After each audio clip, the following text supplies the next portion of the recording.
Hello, my beautiful human. Welcome back to your shakeup. I'm so excited to be talking to you today. And listen, it is a new year, a fresh start. I am one of those people that just loves new beginnings, Mondays, new weeks, new months, new years. Like it's just me. It gives me hope. It makes me happy. However, I also am not a big fan of change.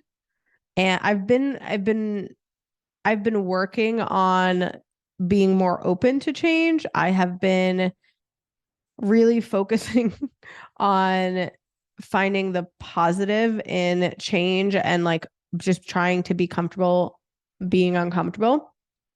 And I realized that change can be a lot for so many people. And most people don't like that, right? We like to be safe and like to be comfortable.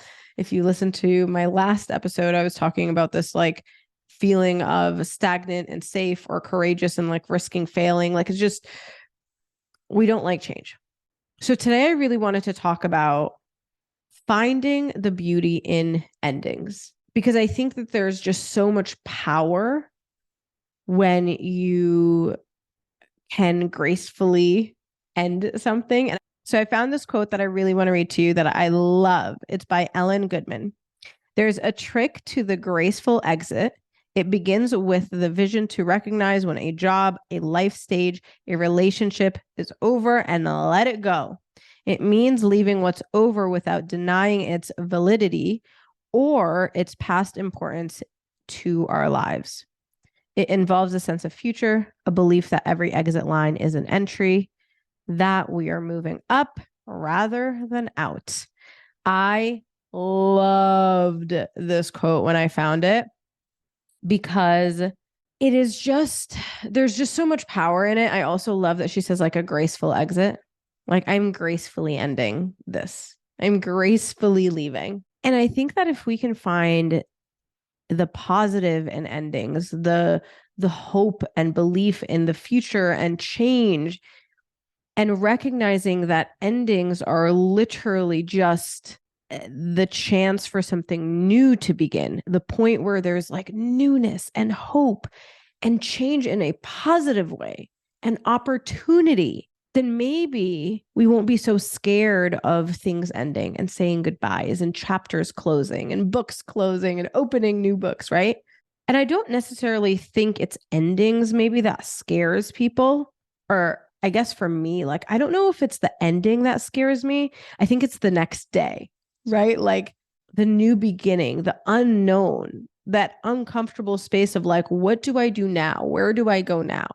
I'll tell you, like, in so many relationships and friendships that I've had, not ending them when I should have wasn't because I was scared of like leaving this person or this thing or this job, right? It was always like that the next day. I remember in college, we would always talk about like, my friends and I would talk about like our dating life and stuff. And we would, oh my God, I literally never forget this. I remember one specific conversation. We were talking about like getting good morning texts and good night texts. And this idea of not wanting to leave the relationship because like you're going to wake up in the morning and not get that good morning text. And so it was never actually leaving the relationship. It was the next day. It was the day after that. It was the week after that, the month after that. It's like, well, what happens next? Like you literally don't know, right? And so that's why endings and change can be so scary because there's just so much unknown. And so when thinking about finding beauty in endings, I made a quick list for us to maybe try to channel in when we are feeling like, okay, this is coming to an end or it needs to come to an end and I need to move on. I need to do something else. I need to gracefully exit. How can you do that without being so scared or doing it anyway, even if you are scared? So rather than calling it an ending, maybe can we agree on calling it a graceful exit? I just love that. And recognizing that things don't actually have to hit rock bottom or have us like our back against the wall and have us be forced for something to end. Like we can make the decision that, hey, this is time for me to make this graceful exit, this graceful exit.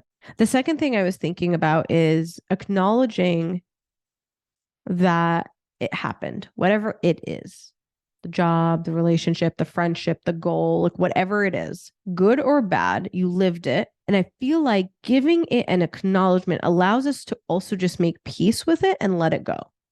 Like, I think a lot of regret sometimes happens when we're like just so sad that we experienced something rather than trying to like just make peace with it and acknowledging, hey, like this is the good, this is the bad. We talk about this all the time. Like everything is data. This is what I've learned. Here are the highs, here are the lows. Like really just like making peace with it, acknowledging that it existed, it happened. It's a moment in your time, in your life, and then opening up your mind and yourself to this like exciting opportunity. And then the last thing I was thinking is, what if we started thinking like, what is the beauty in this ending?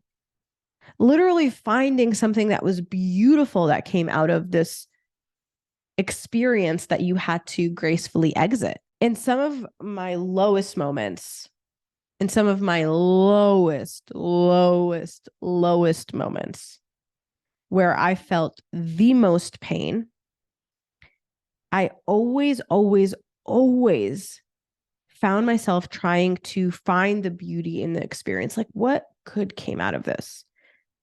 A breakup, losing a job, moving schools, moving homes, losing friends. Like, I've always been like, okay, what is something good that happened out of this?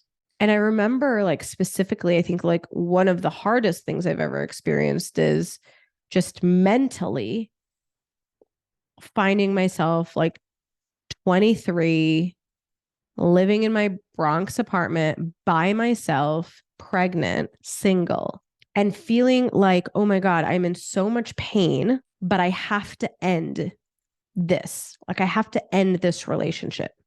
This is not right, right? And I remember telling my friend, there's just so much beauty that came out of this.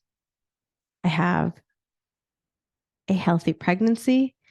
I have family and friends that are coming out of the woodworks to like encourage me to root me on and ask how I'm doing. I found a community that I didn't know I had before. And above all, I think the most beautiful thing that came out of it was the courage that I found within myself, this like new person. And I was just like, this is so beautiful. And she literally was like, you're insane. You need to go see a therapist. Like, there's no way that you're okay right now. And I did go see a therapist because I was like, I'm handling this a little too well. But I like did that without actually realizing that I was doing it. The same exact thing. I think that was like the start of it. And then the same exact thing happened when I got laid off. I literally was like, okay, like, what can I do now? I found myself like finding there's like beauty in this ending. Like, wow, I would have probably never left this job. I would have never left this job if I didn't get laid off. How cool is it? That's like a blessing in disguise. And that I get to do all of these things now. And so it is really hard. I want to acknowledge it is hard to do that while you're in the moment. But if we can start programming ourselves and our minds and like our actions to like really force ourselves to do that rather than spiraling of like how like sad an ending is when you know something needs to end, I think it would be so powerful. I hope that you are listening to this at a time where you might need it. If you know someone that needs it, send them this episode. But I promise you, there is so much beauty in endings and we just got to find it. I love you. I'm so proud of you. And I am so excited for you to listen to our Wednesday episode that drops this week. I love you. I love you. I love you. Talk to you soon. Bye.